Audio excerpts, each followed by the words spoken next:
What's going on? It's Mitch from Dunlop. I'm standing here with Bill and Graham from 1,000 Horses, and we're going to take a walk through the rigs and see what they got going on.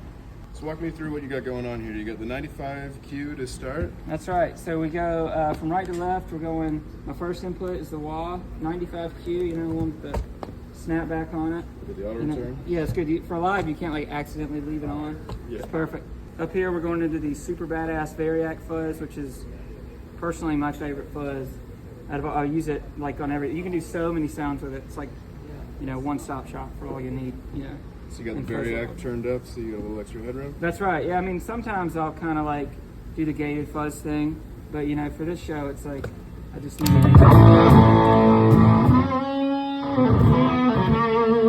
know, it works every time. And then we're going into the talk box, and so you can.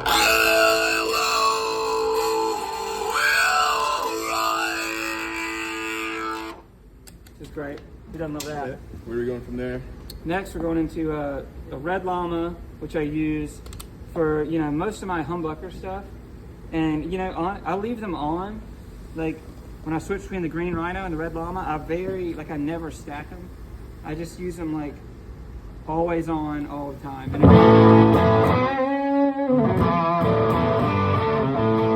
if you look, it's like, I don't have the drive up very much, because, I don't know, for me, it's like I kind of set it at unity.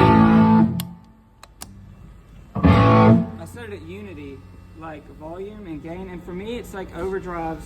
I personally use them more like EQ curves than just like gain, you know, because I love the way the amp sounds.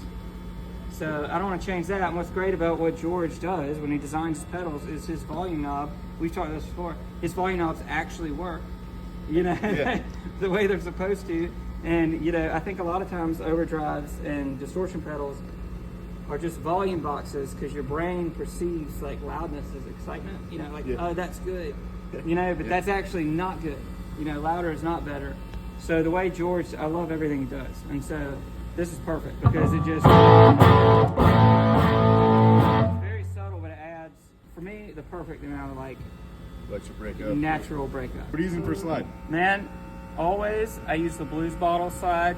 I mean, these things are awesome.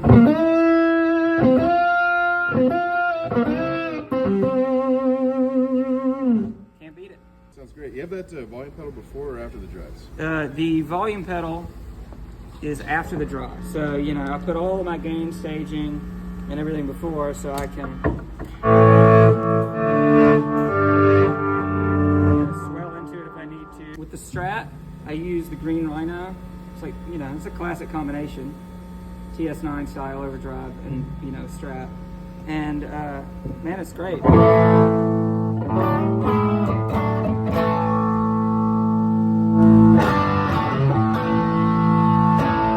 you know, same thing. The drive, I keep the gain super low and just like, you know, you don't need all that. Yeah, you've got your amps pretty much near breakup too, so yeah, just help push you over the top. These things just are like the secret weapon to make it sound like the amp's exploding. Gotcha. So you show us in a good way. Clean tone, your rhythm tone, and then your lead tone. Yeah, actually, it's just I just roll the volume knob back.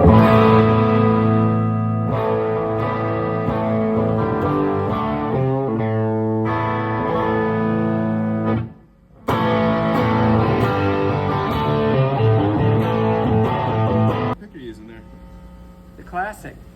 Can't beat it. Dunlop 73. This is I mean, this I've used this pick forever. Yep. You know, so for live, never fails. If it ain't broke, don't fix it. That's right. All right, let's go over to Graham, see what he's got.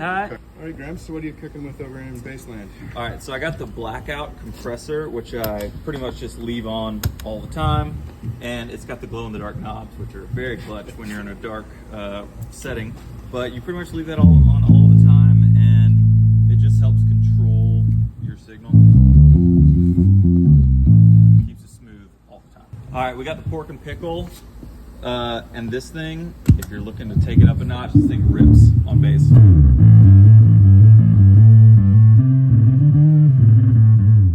And you can really get it fuzzy.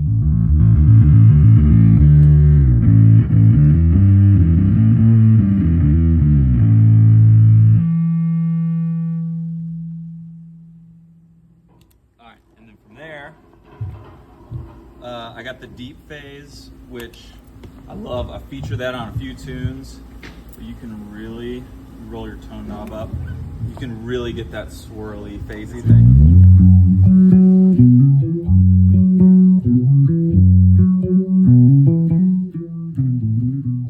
And also, this has a bit of a chorus effect on it, which is really killer. So if you want to kind of double down on the sound, you can really get something extra.